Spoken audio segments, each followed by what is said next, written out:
My channel. आज हम next question की तरफ बढ़ रहे हैं, जिसमें हमारा पहला क्वेश्चन है। इसमें हमें लिस्ट 1 और लिस्ट 2 को क्या करना है, मैच करना है। ठीक है, मैच ऑफ द फॉलोइंग के क्वेश्चन हैं ये। इसमें लिस्ट 1 में हमारे पास ऑप्शन है आयरन, ठीक है, कैल्शियम, आयोडीन, जिंक, फ्लोराइन। ठीक है, तो अब ये इसमें हमें ये देखना है कि आयरन का कौन सा मैचिंग हो सकता है। आयरन में हमारा नॉर्मल टेस्ट एक्यूरिटी होगा, vision in dark, haemoglobin synthesis, stability of teeth enamel, bone mineralisation and brain development. ठीक है, तो इसमें से हमारा कौन सा होगा, आयरन है हमारा। तो आयरन का काम क्या होता है, हमारा हीमोग्लोबिन सिंथेसिस। ठीक है, यानी कि आयरन क्या करता है, हीमोग्लोबिन बनाता है, हमारे ब्लड को बनाता है। ठीक है, हीमोग्लोबिन को बनाता है आयरन। दूसरा है हमारा कैल्शियम।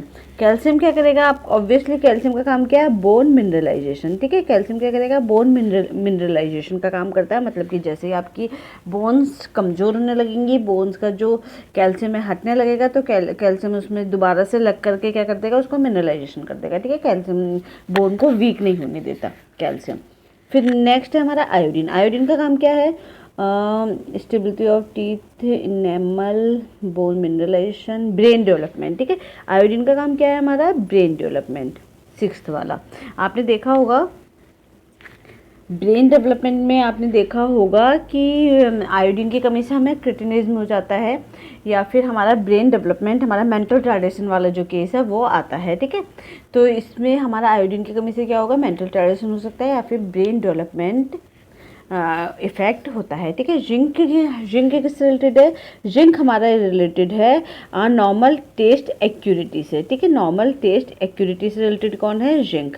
जिंक क्या करता है हमारा, आपने देखा होगा जिंक की कमी से हमारे जो टेस्ट सेंसेशन होते हैं वो हमारे अच्छे से काम नहीं करते हैं। ठीक है, तो ये हमारा क्या है, जिंक है। फिर है फ्लोराइन। फ्लोराइन हमारा क्या है, फ्लोराइन जो वाटर में ही पाया जाता है, फ्लोराइन। तो ये इसका काम क्या होता है हमारा, स्टेबिलिटी ऑफ टीथ इनेमल। ये टीथ इनेमल के लिए इंपॉर्टेंट होता है। ठीक है, बहुत ज़्यादा हमारी बॉडी में हार्मफुल भी हो जाता है ये, तो एक निश्चित मात्रा में होना चाहिए, जिसमें क्या करता है, स्टेबिलिटी ऑफ टीथ इनेमल। ठीक है, हमारे जो दांतों का जो इनेमल है उसको बनाए रखता है ये। ठीक है, तो ये हमारे इसके आंसर हो गए। आंसर है आयरन का हीमोग्लोबिन सिंथेसिस हो गया, कैल्शियम का बोन मिनरलाइजेशन है, आयोडीन का ब्रेन डेवलपमेंट है, जिंक का नॉर्मल टेस्ट एक्यूरिटी है, और हमारा फ्लोराइन का है स्टेबिलिटी ऑफ टीथ इनेमल। ठीक है, तो ये हमारे इसके आंसर्स हो गए। इसके बाद नेक्स्ट है हमारा which of the following foods are produced by involving lactic acid fermentation. ठीक है, लैक्टिक एसिड फॉर्मेंटेशन से हमारा कौन सा फूड जो है वो बनता है इनमें से। ठीक है, कौन से किसका फॉर्मेंटेशन से, लैक्टिक एसिड के फॉर्मेंटेशन से। तो लैक्टिक एसिड का फॉर्मेंटेशन हम कहाँ कहाँ करेंगे, एक तो हम करते हैं योगर्ट, तो हमारा लैक्टिक एसिड से बनता ही बनता है, जो दही होती है हमारी। ठीक है, तो योगर्ट तो हमारा कर्ड हो गया, ये हमारा लैक्टिक एसिड से बनता है। साथ ही साथ हमारा क्या बनता है, चीज़ भी हमारा लैक्टिक एसिड से बनता है।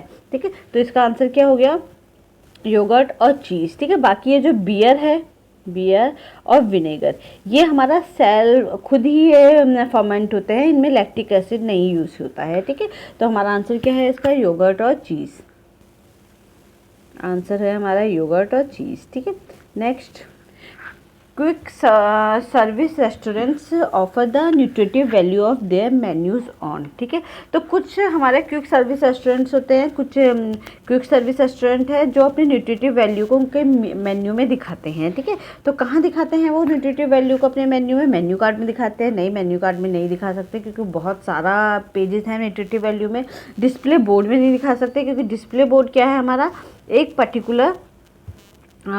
पर्टिकुलर एरिया होता है, तो एरिया मुझे लगता है कम है, वहाँ पे आपका पूरा न्यूट्रिटिव वैल्यू दिखाना पॉसिबल नहीं है, क्योंकि न्यूट्रिटिव वैल्यू में आपको हर जितने भी आपके इंग्रेडिएंट है सबकी न्यूट्रिटिव वैल्यू आपको दिखानी होती है। ठीक है, फिर नेक्स्ट है हमारा वेबसाइट या ईमेल। तो इसका आंसर क्या है, आप वेबसाइट में अपने जो आपकी वेबसाइट है, जो हाँ भी आपका रेस्टोरेंट है उसकी वेबसाइट में आप अपनी न्यूट्रिटिव वैल्यू उसको दिखा सकते हो, कि हमारी वेबसाइट हमारी जो भी हम डिशेस बना रहे हैं उसके मेन्यू में हमारी कितनी न्यूट्रिटिव वैल्यू हमने इंक्लूड की है। ठीक है, तो इसका आंसर है हमारा ये। ठीक है, इसका आंसर हो गया हमारा वेबसाइट। ठीक है, अब नेक्स्ट है the method in which high frequency the method of in which high frequency frequency heat होगा, ठीक है। इसमें फ्रिक्वेंसी, इसमें कौन सा मेथड है जिसमें हाई फ्रिक्वेंसी हीट को हम यूज़ करते हैं, ठीक है। बेकिंग है, रोस्टिंग है, बोथ बेकिंग एंड रोस्टिंग है, स्टीमिंग है। तो हमारा इसका आंसर क्या आएगा, बेकिंग एंड रोस्टिंग। आपको पता है भूनने में और हमारा बेक करने में हम एक हाई फ्रिक्वेंसी हीट को इस्तेमाल करते हैं, ठीक है। जब भूनते हैं तो हम क्या, यहाँ पे हमारी हीट चल रही होती है, आग जल रही होती है, उसके ऊपर हम चपाती को भूनते हैं, ठीक है। तो इसकी जो फ्रिक्वेंसी है हाई फ्रिक्वेंसी हीट है। इसके अलावा आपने देखा होगा, ये तो हमारा रोस्टिंग का एग्जांपल होगा। बेकिंग में हम क्या करते हैं, यहाँ पे हमारा फूड आइटम रखा होता है, यहाँ से चारों तरफ से उसे उसको हीट मिलती है, ठीक है। तो ये बेकिंग का है। आपने देखा होगा इसमें हमारा बेकिंग में हमारे क्या बनते हैं, बिस्किट्स हो गया, जो बेकरीज में मेथड यूज़ होता है, ठीक है। इसके बाद नेक्स्ट है हमारा, इसका आंसर हो गया बोथ बेकिंग एंड रोस्टिंग। फिर which of the following nutrients play an important role in metabolism of homocysteine, ठीक है। इनमें से कौन सा न्यूट्रिएंट्स हमारे होमोसिस्टीन के मेटाबॉलिज्म को क्या करता है, इफेक्ट करता है, रोल प्ले करता है। अच्छा, होमोसिस्टीन क्या है हमारा, होमोसिस्टीन एक प्रोटीन होता है, ठीक है। अमीनो एसिड है, सॉरी अमीनो एसिड है होमोसिस्टीन। और जब हमारी बॉडी में हम प्रोटीन लेते हैं तो वो होमोसिस्टीन टूटता है, टूट करके उसका और भी फर्दर मेटाबॉलिज्म होना है। अगर वो उससे ज़्यादा मेटाबॉलिज्म नहीं होगा, उसके आगे वो और नहीं टूटेगा, तो इससे क्या होगा, उसकी वो हमारी बॉडी में इकट्ठा होता रहेगा और पॉइजनस हो सकता है, ठीक है। तो ये होमोसिस्टीन है। होमोसिस्टीन प्रोटीन अमीनो एसिड को तोड़ने के लिए हमें कौन से न्यूट्रिएंट्स की ज़रूरत होती है, तो इसका आंसर है, एक तो हमारा इसका आंसर हमारा विटामिन B6, विटामिन B12 और फोलेट, ठीक है। इसके लिए हमारे विटामिन B6 की ज़रूरत है, होमोसिस्टीन को तोड़ने के लिए विटामिन B12 की ज़रूरत है और फोलेट की ज़रूरत है, ठीक है। इन 3 न्यूट्रिएंट्स से ये हमारा जो होमोसिस्टीन अमीनो एसिड है, ये आगे फर्दर जाकर के क्या होगा, ये और भी ज़्यादा आगे टूटेगा, इसका मेटाबॉलिज्म होगा, ठीक है। नेक्स्ट है हमारा, इसका आंसर हो गया हमारा विटामिन B6, विटामिन B12 और फोलेट। नेक्स्ट है which of the following should not be done while boiling, ठीक है। इनमें से कौन सा मेथड आपको, विच of the following should not be done while boiling, जब हम बॉईल करते हैं तो हमें इनमें से क्या चीज़ यूज़ नहीं करनी चाहिए, क्या हमें प्रिकॉशंस करने चाहिए, इनमें से क्या हमें इस्तेमाल नहीं करना चाहिए। तो पहला क्या है, wash the food thoroughly before boiling, ठीक है। तो एक तो बॉईल करने से पहले जो भी फूड है उसको हमें क्या करना है, अच्छे से धोना है, तो ये तो हमें करना चाहिए, ये तो सही है, ठीक है। तो इसने पूछा है कि नॉट, ठीक है, तो हमें ये देखना है कि क्या नहीं करना है हमने, ठीक है। तो ये तो सही है, तो इसको तो हम करेंगे, तो ये इसका आंसर नहीं है। इसका first boil the water then put the food, तो हमें क्या करना है, पहले पानी को बॉईल करें, उसके बाद उसमें हम फूड को डालें, तो ये भी ठीक है, ठीक है। ये भी हमें करना चाहिए कि पहले वाटर हम बॉईल कर लें, उसके बाद उसके अंदर फूड को क्या करें, डालें। या थर्ड है the water should not cover the food completely, only 1/4 water should be poured, ठीक है। तो ये क्या कह रहा है, जो आपका वाटर है वो सही से आपका कवर नहीं होना चाहिए, सिर्फ 1/4 होना चाहिए, तो ऐसा नहीं है, ये गलत है, ठीक है। आपका पानी अच्छे से इतना होना चाहिए, वाटर उसके अंदर आप बॉईल कर रहे हो, आलू को, पोटैटो को अगर हम बॉईल कर रहे हैं तो वो अच्छे से कम्प्लीटली ढका हुआ होना चाहिए पानी में, ठीक है। पानी उसके ऊपर तक होना चाहिए, नहीं तो वो सही से बॉईल नहीं होगा। तो ये हमारा इसका आंसर है, ठीक है। ये गलत है, तो इन्होंने गलत ही पूछा है कि इनमें से क्या गलत है, तो ये हमारा इसका आंसर है, ठीक है। फिर है boil food in a pan which has अ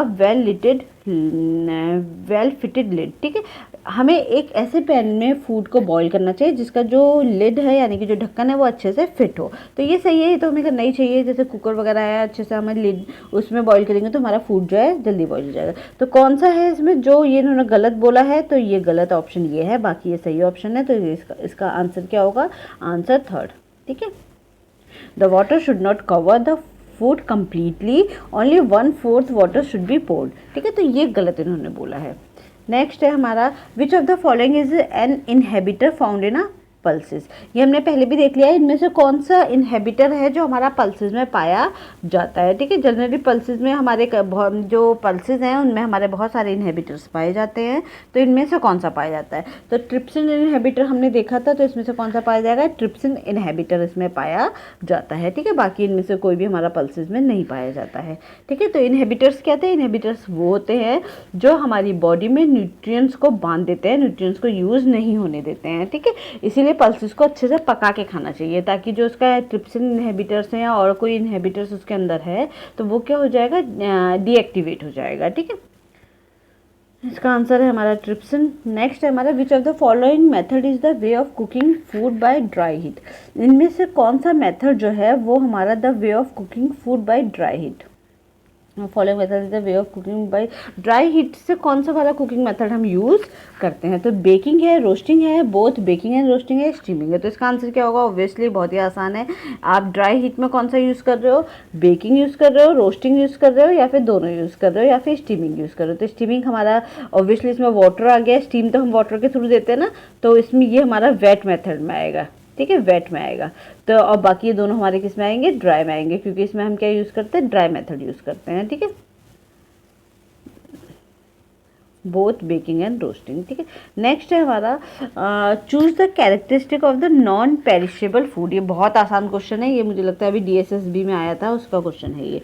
ठीक है, अगर हमारा नॉन पेरिशेबल फूड के दो तरह के फूड हो गए, एक तो पेरिशेबल हो गया, पेरिशेबल जो कि जल्दी ख़राब हो जाते हैं। ठीक है, जैसे मिल्क हो गया, कोई ऐसी चीज़ें जो वेजिटेबल्स हो गई ज़्यादा वाटर वाली, से खीरा हो गया, इस तरीके की, या फिर हमारा तरबूज हो गया। तो ये सब क्या है, हमारा पेरिशेबल फूड है, क्योंकि एक या 2-4 दिन में ही ख़राब हो जाते हैं। ठीक है, जल्दी ख़राब हो जाते हैं। बाकी नॉन पेरिशेबल फूड कौन से होते हैं, नॉन पेरिशेबल फूड वाले होते हैं जो हमारे जल्दी ख़राब नहीं होते हैं। ठीक है, जो जल्दी ख़राब नहीं होते हैं वो महीनों तक हम उन्हें प्रिजर्व करके रख सकते हैं बिना प्रिजर्वेटिव। जैसे कि हमारे आटा हो गया, गेहूं हो गए, चावल हो गए, ये एकदम से ख़राब नहीं होते हैं। ठीक है, तो ये नॉन पेरिशेबल फूड हो गया।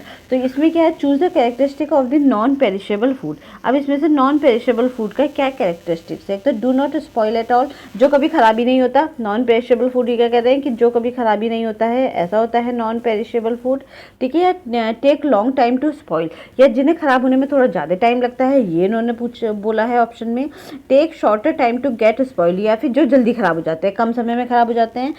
ठीक है, या फिर can be preserve only when stored in darkness. ठीक है, या फिर हम उन्हें प्रिजर्व कर सकते हैं जब हम उनको तभी प्रिजर्व किया जा सकता है जब हमें डार्क में रखें, यानी कि जहाँ पे रोशनी कम है ऐसे एरिया में ले जा करके रखें। जैसे स्टोर रूम हो गया जहाँ पे रोशनी ज़्यादा अच्छे से नहीं आती, तो ऐसी जगह रखें तभी हम उन्हें प्रिजर्व कर सकते हैं।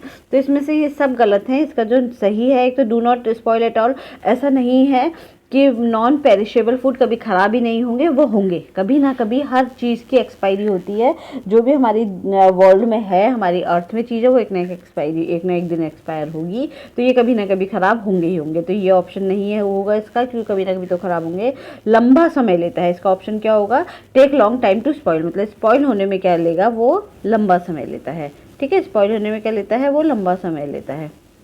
ठीक है, स्पॉइल होने में क्या लेगा, लंबा समय लेगा। तो इसका आंसर क्या है, शॉर्टेस्ट टाइम में तो हमारा पेरिशेबल फूड आएगा। ठीक है, जो पेरिशेबल फूड होते हैं वो जल्दी ख़राब हो जाते हैं, तो इसका आंसर क्या होगा, पेरिशेबल फूड होगा। ठीक है, can be preserve only when stored, ऐसा कुछ नहीं है कि आप इस डार्क प्लेस में ही रखोगे तभी वो प्रिजर्व होगा, तो ये ऑप्शन भी गलत है। तो इसका सही आंसर क्या है, take long time to spoil, मतलब बहुत लंबे समय में, ये थोड़ा लंबे समय में ये ख़राब हो जाएगा। 1 साल में, 2 साल में, 3 साल में ख़राब हो जाएंगे, लेकिन इसका मतलब ये नहीं है कि कभी ख़राब ही नहीं होंगे। तो इसका आंसर है take long time to spoil. ठीक है, which of the following food do not contain gluten and is acceptable for patient with coeliac disease to consume. ठीक है, इनमें से कौन सा फूड ऐसा है जिसमें ग्लूटीन प्रोटीन नहीं पाया जाता है। मैंने आपको बताया था सियालिक डिजीज़ के बारे में।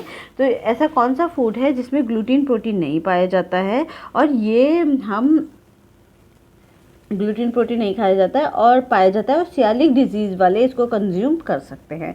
तो कौन कौन से हो गए, एक तो आपको पता है ग्लूटीन प्रोटीन किस में पाया जाता है, हमारे व्हीट फ्लोर में पाया जाता है। ठीक है, ग्लूटीन प्रोटीन किस में पाया जाता है, व्हीट फ्लोर में पाया जाता है। तो फिर हम जिसको सियालिक डिजीज़ है वो व्हीट फ्लोर को नहीं खा सकता है। ठीक है, जिसको सियालिक डिजीज़ है वो व्हीट फ्लोर को नहीं खा सकता है।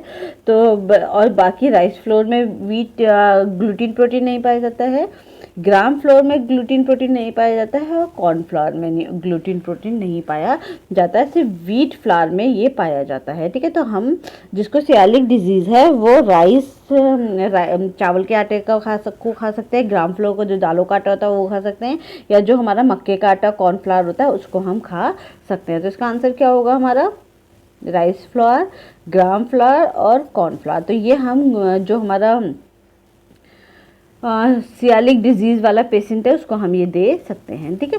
नेक्स्ट है which method of food enrichment is. अच्छा, फूड इनरिचमेंट का क्या कौन सा मेथड है इसमें, ठीक है।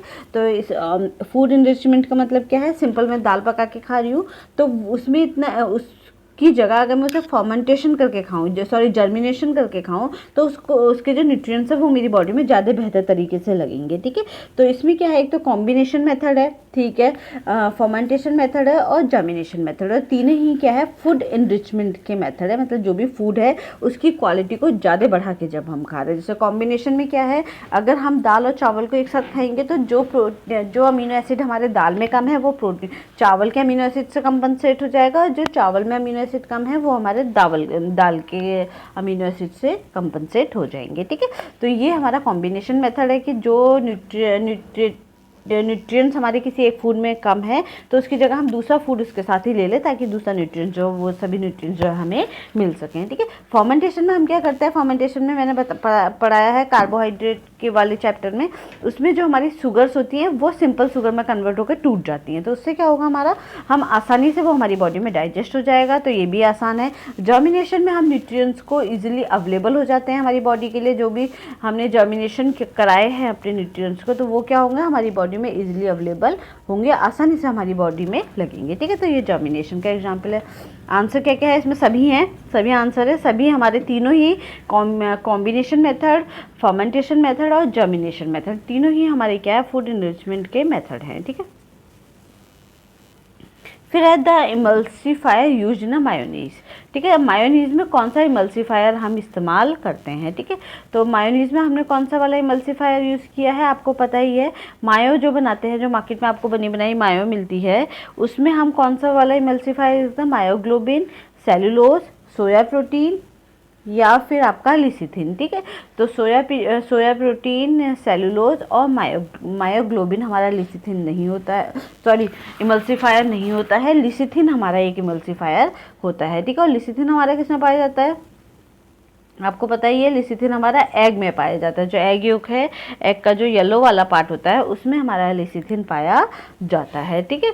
तो ये हमारा लिसिथिन है, जिसमें ये इसका आंसर है। तो इमल्सीफायर जो हम यूज़ करते हैं मायोनीज में वो क्या होता है, हमारा लिसिथिन इसका है, लिसिथिन को हम इसमें इस्तेमाल करते हैं। अब इमल्सीफायर क्या होते हैं, आपको पता है कि हम जब ये हमारा वाटर है, ठीक है, ये सब हमारा वाटर है, जब हम इसके ऊपर ऑयल डालेंगे, ठीक है, तो ऑयल इसके अंदर अच्छे से डिज़ोल्व नहीं हो पाएगा, घुलेगा नहीं ऑयल कभी भी वाटर में, तो वो ऑयल अलग दिखाई देगा, वाटर अलग दिखाई देगा, तो इससे क्या होगा ना, एक स्मूथ कंसिस्टेंसी नहीं आती है। जबकि इमल्सीफायर क्या करता है, कोई भी इमल्सीफायर क्या करता है, वो इस वाटर में जो भी वाटर का मॉलिक्यूल है और जो फैट का मॉलिक्यूल है उसे पकड़ लेता है। ये वाटर का मॉलिक्यूल है, फैट का मॉलिक्यूल है, ये इमल्सीफायर है, तो इनको क्या कर लेगा, बांध लेगा, तो हमें ऐसा लगेगा कि ये क्या है, ये जुड़े हुए हैं हमारा वाटर और ऑयल, ठीक है। तो ऐसा लगेगा वाटर ऑयल में घुल चुका है, तो यही क्या है, इमल्सीफायर का काम है, जो स्मूथ कंसिस्टेंसी वो देता है, ठीक है।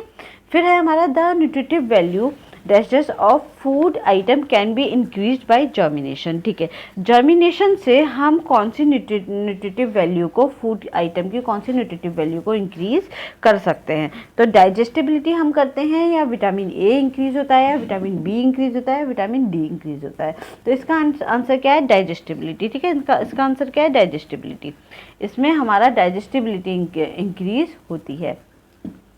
The nutritive value and of food item can be increased by the germination, ठीक है। क्या इंक्रीज होगी इसमें, डाइजेस्टिबिलिटी, यानी कि जो भी मैं अगर मैंने दालों को जर्मिनेट करके खाया है, अंकुरित करके खाया है, तो वो मेरी बॉडी में आसानी से डाइजेस्ट होकर उसके न्यूट्रिएंट्स जो है वो मेरी बॉडी में अच्छे से लग जाएंगे, ठीक है। लेकिन विटामिन ए, बी, डी, ई जितने भी विटामिन होते हैं, सिवाय विटामिन सी को छोड़ करके बाकी सभी विटामिन जो होंगे उसमें उतने ही रहेंगे, बस उनकी जो बॉडी में आसानी से वो क्या हो जाएंगे, एब्जॉर्ब हो जाएंगे, तो यानी कि डाइजेस्टिबिलिटी या फिर अवेलेबिलिटी जो है बॉडी में न्यूट्रिएंट्स की वो बढ़ेगी।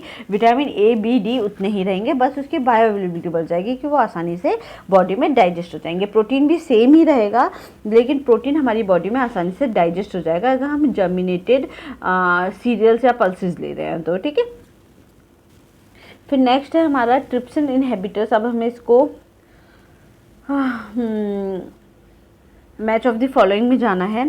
तो इसमें हमारा क्या है, सबसे पहला ट्रिप्सिन इनहिबिटर हमने अभी देखा ही था। ट्रिप्सिन इनहिबिटर किस में पाए जाते हैं, हमारी दालों में पाए जाते हैं, ठीक है, दालों में पाए जाते हैं। तो इनका काम क्या होता है, ये हमारी दालों में पाए जाते हैं। तो जब हम खाते हैं दाल को, तो हमारे दाल का जो प्रोटीन है उसको यूटिलाइज नहीं होने देते हैं ट्रिप्सिन इनहिबिटर्स, ठीक है, इसलिए इनका नाम इनहिबिटर्स है। इनहिबिटर्स का मतलब क्या होता है, चीज़ों को जो रोकता है, ठीक है। तो ट्रिप्सिन इनहिबिटर्स है जो ट्रिप्सिन प्रोटीन का जो एंजाइम है उसको काम नहीं करने देता। तो ये ट्रिप्सिन इनहिबिटर से ये क्या होते हैं, हमारे हीट लेबल होते हैं, ठीक है, यानी कि हीट से क्या होंगे, ये आसानी से हीट से ख़त्म हो जाते हैं जब हम दाल को पकाते हैं। इसलिए हम दाल को कच्चा नहीं खाएंगे, क्योंकि अगर हम कच्चा खाएंगे तो हमारी बॉडी में यूज़ नहीं होने देगा दाल को। तो हम क्या करेंगे, दाल हीट लेबल है तो हम इसको पका के खा सकते हैं, ठीक है। ये हो गया। अब हमारा है फेविज्म, ठीक है। फेविज्म में हमारा क्या है,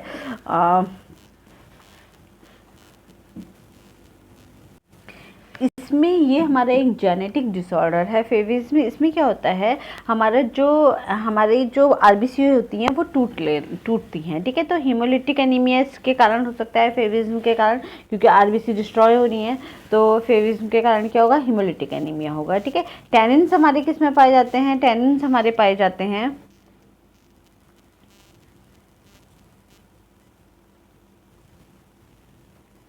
टैनिन्स हमारे पाए जाते हैं पॉलीफिनोलिक कंपाउंड्स में, ठीक है। किसमें पाए जाएंगे, पीपीसी बोलते हैं हम इन्हें, सॉरी, टैनिन्स हमारे हाँ पॉलीफिनोलिक कंपाउंड्स में पाए जाते हैं टैनिन्स हमारे। और BOAA हमारा पाया जाता है न्यूरोटॉक्सिन्स, हम इसको बोलते हैं BOAA को, ठीक है। तो BO हमारे क्या है, ये हमारा न्यूरोटॉक्सिन्स में पाया जाता है, ठीक है। तो ट्रिप्सिन इनहिबिटर क्या है हमारा, ये हमारा हीट लेवल है, हीट से ये डिस्ट्रॉय हो जाता है। फेविज्म हमारा हीमोलिटिक एनीमिया के हो सकता है फेविज्म के कारण। टैनिन्स हमारा पॉलीफिनोलिक कंपाउंड होता है। और BOA एक न्यूरोटॉक्सिन होता है, ठीक है, मतलब दिमाग का टॉक्सिन होता है, आपकी जो आपके ब्रेन सेल्स होती है उनको डेड कर सकता है ये, ठीक है। फिर नेक्स्ट है हमारा साइक्लिक मेन्यू, ये हमारा इंस्टीट्यूशनल मैनेजमेंट का है ये। तो इसमें cyclic menu, a la carte menu, table d'hote और डूजोर मेन्यू, ठीक है। डूजोर मेन्यू ये हमारे इसमें 4 मेन्यू के बारे में इन्होंने पूछा है। तो सबसे पहला है साइक्लिक मेन्यू। तो साइक्लिक मेन्यू कौन सा वाला होता है, साइक्लिक मेन्यू वो वाला होता है जिसमें हम साइक्लिक मेन्यू में क्या करता है, आपने देखा होगा हॉस्टल्स में जनरली हम ये बना लेते हैं कि मंडे को ये बनेगा, ट्यूसडे को हमारा, मान लीजिए मंडे को कड़ी और चावल बनेंगे, ट्यूसडे को छोले चावल बनेंगे, फिर अगले मंडे फिर वो क्या होता है, दोबारा से स्टार्ट हो जाता है, ठीक है। तो हर मंडे आप देखोगे तो आपको कड़ी चावल ही मिलेगा, तो उसको क्या बोलते हैं, साइक्लिक मेन्यू बोलते हैं, ठीक है। जो आपके menu rotated at different interval, ठीक है, इंटरवल जो अलग अलग इंटरवल पे मेन्यू रोटेट होता है, ठीक है, घूम के वापस वो मंडे को कड़ी चावल पे ही आ जाएगा, ठीक है। बाकी हमने इसे वीकली भी हो सकता है, लोग मंथली भी बना देते हैं, 15 डेज पे भी या 2 वीक पे भी हम इसको रोटेट कर सकते हैं, ठीक है। फिर है एलाकाटे मेन्यू। एलाकाटे मेन्यू वो देखा होगा आपने, जो आप रेस्टोरेंट में जाते हैं जहाँ पे आपको एक मेन्यू रखा हुआ मिलता है, उसमें बहुत सारी डिशेज होती है और साथ में उनके सामने प्राइस भी लिखे होते हैं। तो आपको जो भी डिशेज चाहिए होती है आप उसका प्राइस देख के उसको ऑर्डर कर सकते हो। तो एलाकाटे मेन्यू हो गया। एलाकाटे मेन्यू में क्या होता है, चॉइस ऑफ डिशेज की चॉइस होती है हमारे पास, ठीक है। टेबल डी हॉटे में क्या है, टेबल डी हॉटे में होता है मेन्यू, टेबल डी हॉटे में है हमारा सेट मेन्यू, ठीक है।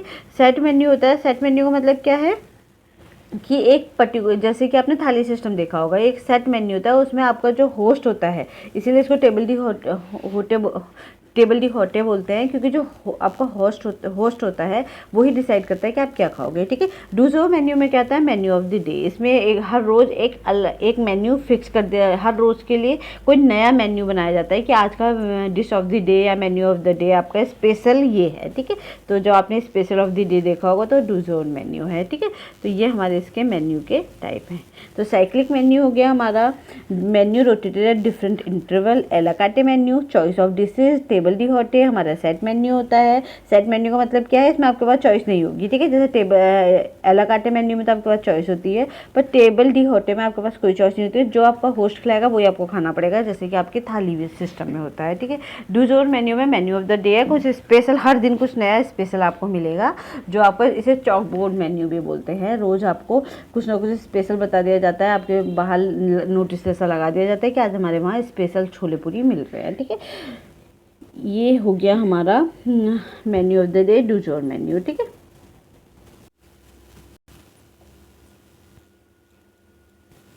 अब हमारा नेक्स्ट क्वेश्चन है, इसमें हमें लिस्ट 1 और लिस्ट 2 को मैच करना है, जिसमें हमारा है सबसे पहले लिस्ट 1 में है मिल्क, एप्पल, एग, मीट और सीरियल्स। ठीक है, तो मिल्क में हमारे क्या पाए जाते हैं, एप्पल में, एप्पल को हम किसके साथ मैच करेंगे, एग के साथ, मीट और सीरियल के साथ हमें क्या मैच करना है। ठीक है, तो सबसे पहला है हमारा मिल्क। ठीक है, मिल्क में हमारा क्या पाया जाएगा, सबसे आसान सा है, मिल्क में हमारी मिलार्ड रिएक्शन होती है। ठीक है, मिल्क में हमारी कौन सी रिएक्शन पाई जाती है, मिलार्ड रिएक्शन पाई जाती है।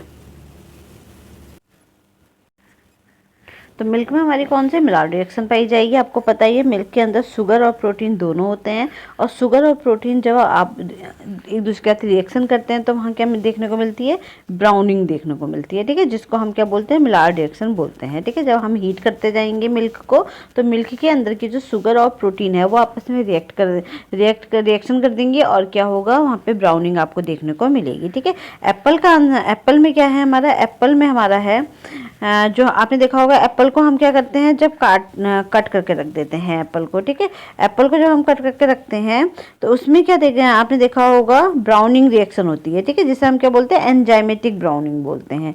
क्या बोलते हैं उसको, एंजाइमेटिक ब्राउनिंग। ठीक है, हमने एप्पल को कट करके रख दिया तो हमारा एप्पल का जो कटा हुआ पोर्शन है वो हमारा ब्राउन ब्राउन कलर का हो जाता है, उसको हम बोलते हैं ब्राउनिंग, या फिर एंजाइमेटिक ब्राउनिंग या ऑक्सीडेटिव ब्राउनिंग। क्यों, क्योंकि एप्पल के अंदर के जो एंजाइम्स पाए जाते हैं वो ऑक्सीजन के साथ मिल करके जब ऑक्सीजन के कांटेक्ट में आते हैं तो वो क्या कर देते हैं, रिएक्शन कर देते हैं, तो वहीं ब्राउनिंग आपको देखने को मिलती है। इसे बोलते हैं ऑक्सीडेटिव ब्राउनिंग या नॉन एंजाइमेटिक ब्राउनिंग। ठीक है, फिर हमारा है एग। एग में कौन सी रिएक्शन पाई जाएगी, पोचिंग होता है एग में। एग में क्या पाया जाता है, पोचिंग। ठीक है, आपने देखा पोस्ड एग होता है। ठीक है, एग में आपने देखा होगा पोस्ड एग होते हैं, जिसमें हम क्या करते हैं, वाटर लेते हैं, वाटर को गर्म करते हैं, बॉईल करते हैं और उसके ऊपर एग को फोड़ के डाल देते हैं। ठीक है, तो वो क्या होता है, एक हाफ फ्राई जैसा पोस्ड एग बन जाता है। ठीक है, तो पोचिंग हमारी किस में होती है, एग में होती है। मीट में क्या है, मीट में रिगोर मोर्टिस पाया जाता है। रिगोर मोर्टिस क्या होता है, जो हमारा मीट है वो उसमें उसकी स्टफनिंग हो जाती है। ठीक है, स्टफनिंग हो जाता है, टाइट हो जाता है मीट का जो मसल्स वाला पोर्शन है, तो उसको बोलते हैं रिगोर मोर्टिस। ठीक है, फिर हमारा सीरियल है, सीरियल में हमारा क्या पाया जाता है, सीरियल में हमारा क्या बचा है, इसमें जेलेटिनाइजेशन। आपको पता ही है, इसमें जेलेटिनाइजेशन, स्टार्च जब टूट जाता है तो उसके अंदर का एमाइलोपेक्टिन रिलीज हो जाता है वाटर में, और बॉईल करते समय, वाटर के साथ बॉईल करते समय तो वहाँ क्या देखने को मिलती है, जेलेटिनाइजेशन वाली प्रोसेस देखने को मिलती है। ठीक है, तो ये इसके आंसर है। इसमें से कुछ तो हम कर भी चुके हैं।